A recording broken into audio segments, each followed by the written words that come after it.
Welcome to Magnificat TV news program, dedicated to providing news of the Church. Today is Wednesday, August 30th, 2023, and these are our news. Tomorrow, August 31st, will begin the Pope's apostolic visit to Mongolia, a country with a very small Catholic presence. The communist dictator of Nicaragua has dissolved the Jesuits in that country and seized older assets, including a university and 2 schools. A Canadian bishop has denied that there was a genocide against indigenous children in a school administered by church and depend on the government. Cardinal Burke has written a foreword to a book that is highly critical of the upcoming Synod on Synodality, which will take place in Rome in October.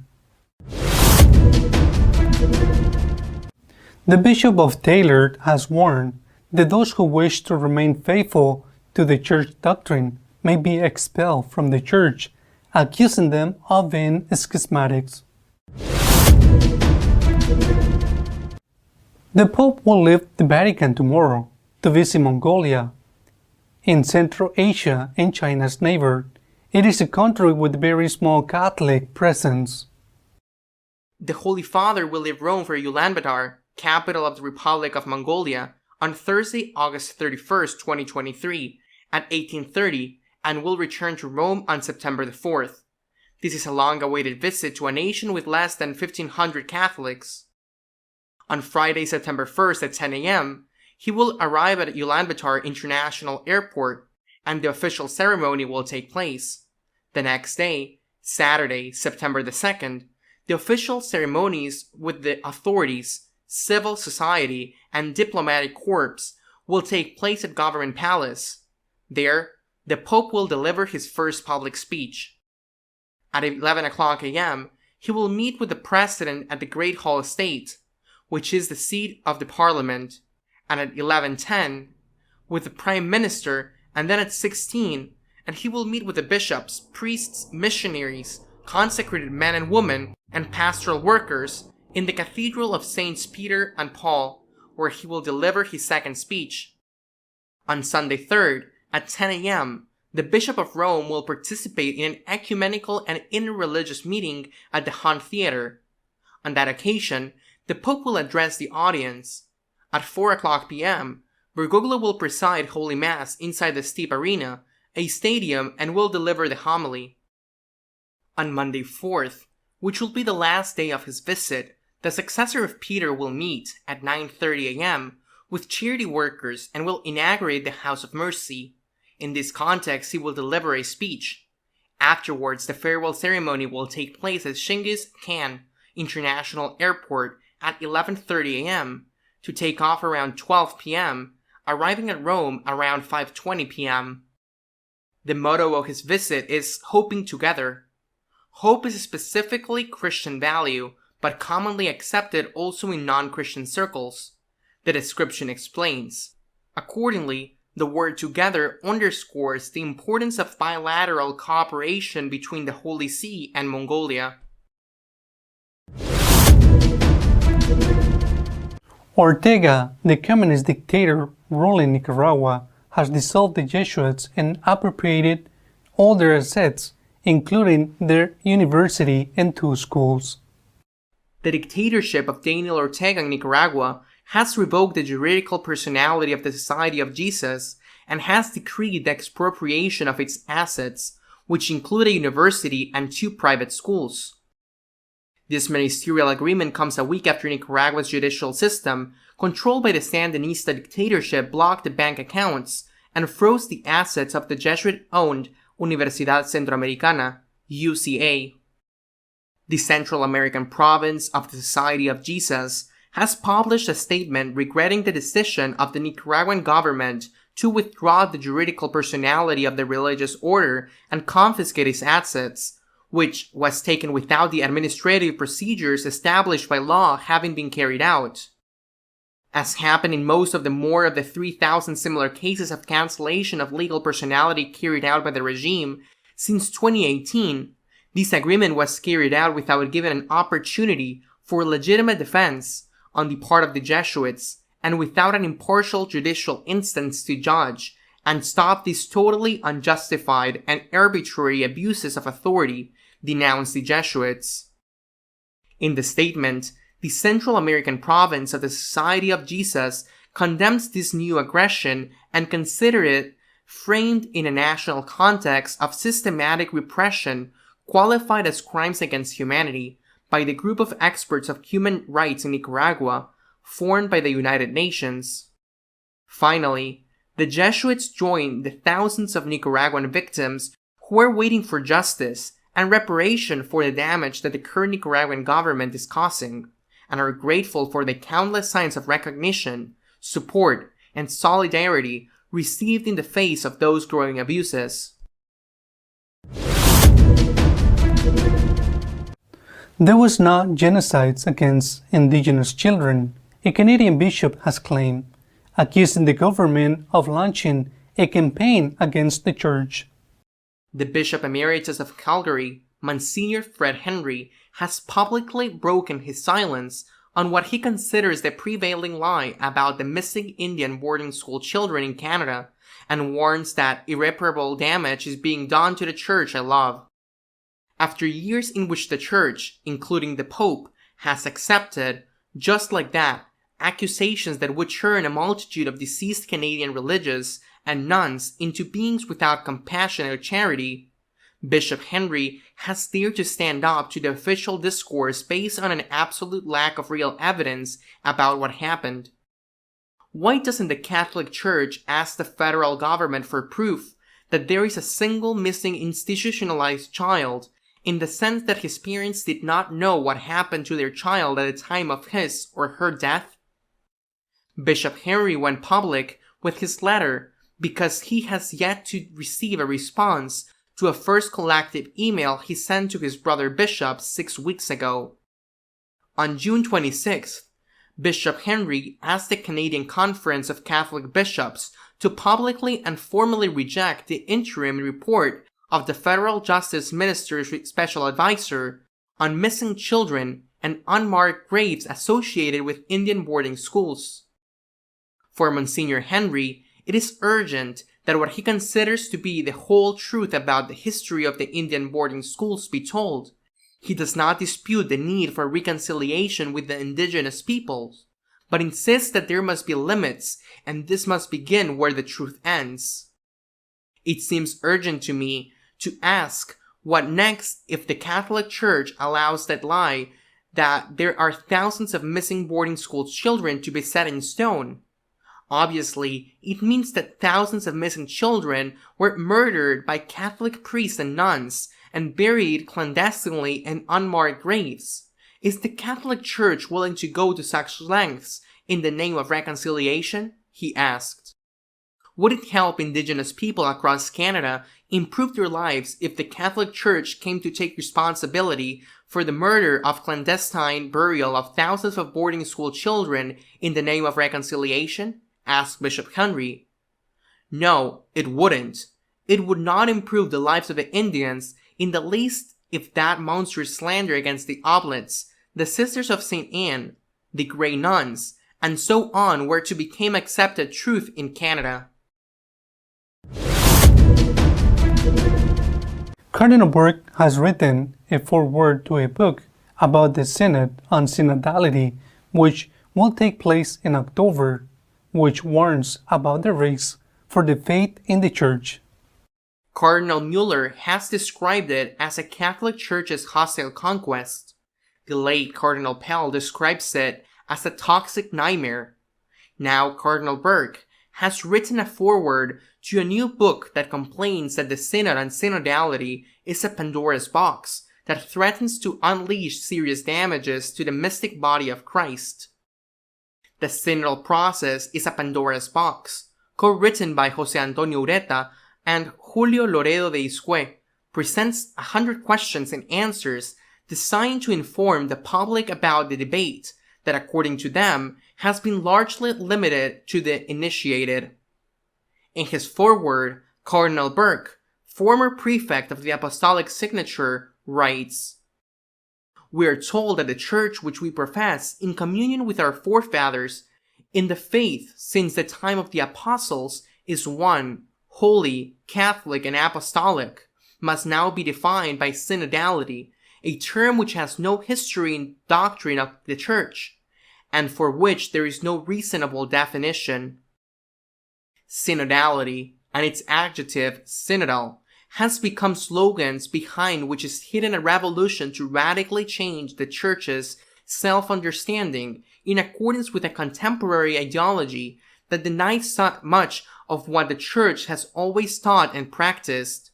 This is not a purely theoretical question, for the ideology has already been put into practice, for some years now, in the Church in Germany. With the imminent synod and synodality, it is rightly to be feared that the same confusion, the same error, and the same division to reach the universal Church. In fact, it has already begun to happen through the preparation of the synod at the local level. Another voice of alarm that has been raised about the synod was that of the former apostolic exarch of the Greek Catholic in Greece, Monsignor Manuel Nin. He stated that the synod and synodality does not resemble any other synod of Eastern churches, but rather resembles a parliamentary process and lacks a clear and coherent objective. Synodality, in all Christian churches, both East and West, cannot be a kind of reflection of modern world whereby the Church becomes something like a modern, possibly parliamentary, Western democracy, in which everyone can say everything, he warned. Church life, he said, has never been a form of democracy in which everyone decides everything by a majority vote.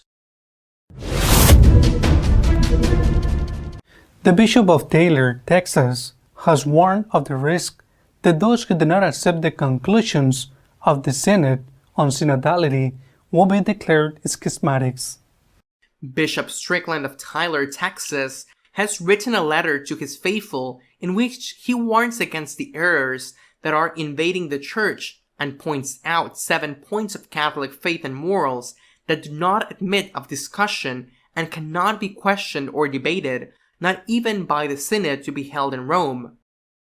The bishop warns his faithful that the one of the falsehoods being spread in the Church is that Christ is one among many, and that it is not necessary for his message to be spread to all humanity. The bishop recalls that Christ established one church, the Catholic Church, and therefore only the Catholic Church offers the complete truth of Christ and the right way to his salvation for all. The Eucharist and all the sacraments have been divinely instituted, not developed by men. The Eucharist is truly the body and blood, soul and divinity of Christ, and to receive him in communion unworthily is a devastating sacrilege to the individual and to the Church. Marriage was instituted by God. Through the natural law, God established marriage between a man and a woman, to faithful to each other for life, and open to have children. Humanity has neither the right nor the real ability to redefine marriage. Every human person is created in the image and likeness of God, male or female, and all persons should be helped to discover their true identities as children of God, and not supported in disordered attempts to reject their undoubtedly God-given biological identity. Sexual activity outside of marriage is always a grave sin and cannot be tolerated, blessed, or considered permissible by any authority within the Church. The belief that all men and women will be saved regardless of how they live their lives, an idea commonly defined as universalism, is false and dangerous and contradicts what Jesus tells us repeatedly in the Gospel. Jesus says that we must deny ourselves, take up our cross, and follow him. The bishop notes that many of these points will be debated or challenged at the synod and adds, regrettably, some may label as schismatic those who do not agree with the proposed changes. Rest assured, however, that no one who remains steadfast in our faith is a schismatic. Our editorial this week is dedicated to commenting on the dissolution of the Jesuits in Nicaragua, ordered by the communist dictator Ortega. The news of the expropriation by the communist dictatorship of Nicaragua of the Jesuit University followed the expropriation of 2 colleges, and finally the dissolution of the Jesuits in Nicaragua has gone around the world. I would like to think that this great diffusion of news is not only due to the importance of the Jesuit, because before them there have been other victims of Ortega dictatorship, of Sandinista dictatorship, for example, the nuns of Mother Teresa of Calcutta, and universities, schools, and even church radio stations, diocesan radio stations, have also been expropriated. In the media fuss, the media noise has not been so great. It is true that there has been and there is international interest in the fact that Ortega has Bishop Monsignor Alvarez and several priests in jail. But we are talking about a bishop in jail. I repeat, I would like to think that it is not the fact that they are Jesuits that is the cause of amplitude and the diffusion of this news, because it will be discriminatory with respect to other victims of the dictatorship. And I would like to think this because I believe that there are reasons for it. It is enough to know a little of history of Nicaragua to understand why this news against the Jesuit is especially important. The current dictatorship, the Sandinista dictatorship, presided over by the communist dictator Ortega, it is not the first dictatorship a this Central American country has experienced. Between 1936 and 1979, the Somoza family saga started by Atanasio Somoza and followed by 2 of his sons, the last of whom was also named after him. Anastasio Somoza ruled Nicaragua with an iron fist and with open pockets for all kinds of corruption. To fight against this dictatorship, several forces of every different political sensibilities allied around the Sandinistas, who took the name of a guerrilla leader assassinated precisely by Somoza, and who was somehow the catalyst for the confrontation against the Somoza dictatorship within this struggle against Somoza. An event took place in 1974, 5 years before the end of Somoza dictatorship. In the 1974, the Sandinista occupied the National Palace and took hostage, as there were Sandinistas prisoners in the jails. An exchange of hostage taken by the Sandinistas with the Sandinistas prisoners in the hands of Somocistas was reached. The mediator of this exchange was a bishop, the then Archbishop of Managua, Monsignor Obando. Monsignor Obando managed to get the Sandinista prisoners out of jail, and among them it's Daniel Ortega. Daniel Ortega is therefore free. Perhaps he would have died in jail, thanks to the mediation of the church, when in 1979 Atanasio Somoza Jr. agreed to leave the government and go into exile. By the way, he was assassinated in Argentina a year later. The Sandinists immediately took power, in one way or another, sometimes governing in coalition, or, especially in recent years, governed directly.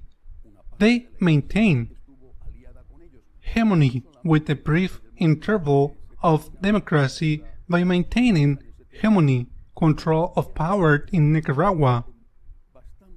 From the beginning, the church, a part of the church, was allied with them, but not only since the end of Somoza dictatorship in 1979, but also before. In many parishes There were guerrillas hidden and even weapons hidden. There were many priests and religious who actively joined the guerrillas, and some of them even took up arms against the Somocistas among them, who must say that there were also Jesuits, and not only Jesuits.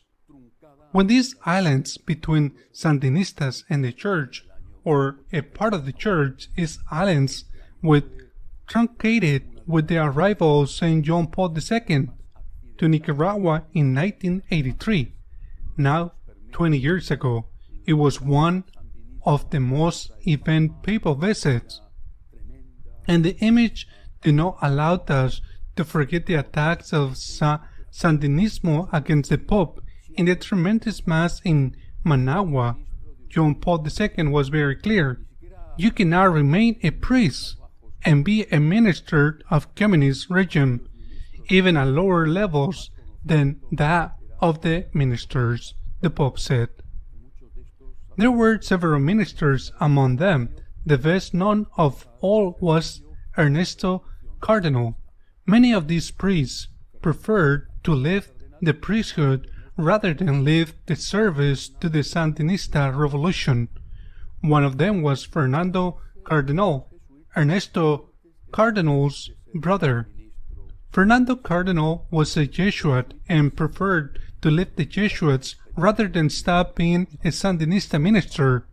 Left the Jesuits, was suspected of divinis as a priest by the Pope John Paul II, and remained a minister until 1990, when the Sandinista briefly lost power in the democratic election. Later, when they regained power, Fernando did not occupy a ministerial office again, but he continued defending liberation theology, which was being the intellectual and ideological basis with which these priests and religious have supported the Sandinista regime and so many other pro-communist regimes throughout Latin America. Fernando Cardinal, who died in 2016, continued to lecture around the world in favor of liberation theology. Until 2 years before his death, he was lecturing in the United States.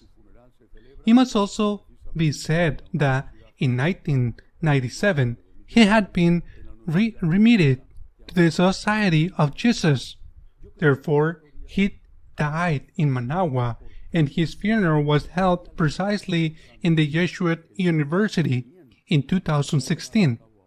In the Jesuit University, there has now been sized. I believe that this story tells us what the movement that Ortega has now carried out against the Church, in particular against the Jesuits, is especially important. Ortega, who was freed thanks to the mediation of a bishop, has a bishop in prison. Ortega, who had priest ministers, who had a Jesuit minister, Fernando Cardinal, now has dissolved the Jesuits in Nicaragua. The university, which was so important, at least for the few years, for the diffusion of liberation theology, has now been seized, precisely by those who benefited from the liberation of theology to come to power. And in the meantime, what has happened to the Catholic people in Nicaragua? From the beginning, an overwhelming majority of over 80%, they are now, they said, 45%, equal to the very large group of Protestant sects.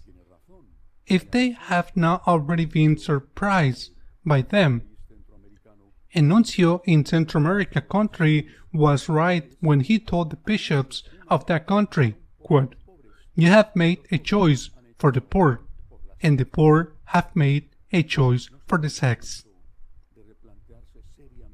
Wouldn't it be more the moment of seriously rethinking, also from the intellectual point of view, the consequences of the support of a very important sector of the Church for liberation theology for communists?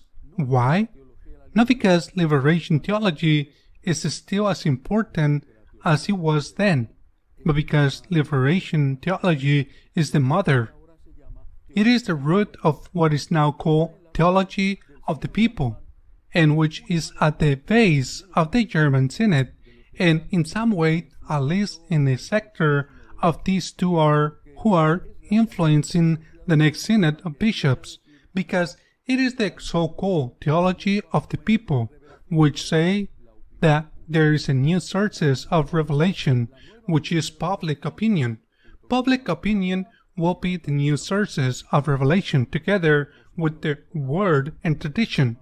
And even if there is an opposition with both above them, that theology of the people, which is, I repeat, now trying to manage the church and change at least its sexual morality, but also other things. That theology of the people is nothing more than the heir, let us say, an evolution of that theology of liberation. Wouldn't it be the moment to analyze the consequences of the church support to a communist ideology? And to analyze the consequence of the church supports to the daughter of that ideology, the support communists? The someone who was released from prison by a bishop has a bishop in prison?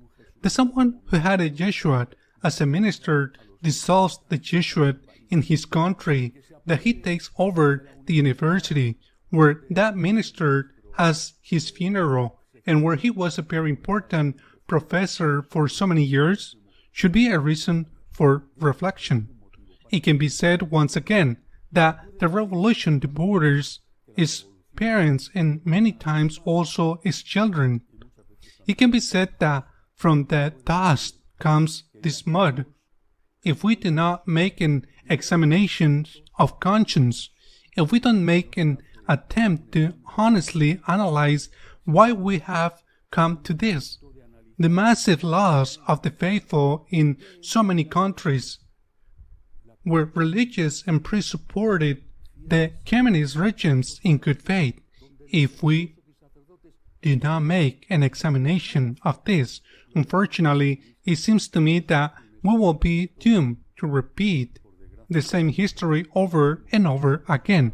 A history now no longer has liberation theology by the hand, at least as it did then, but has by the hand of daughter of liberation theology, which is the so-called theology of the people. Until next week, God willing.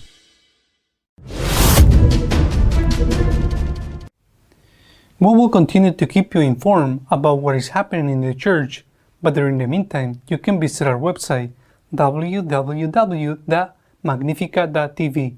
See you next week, God willing.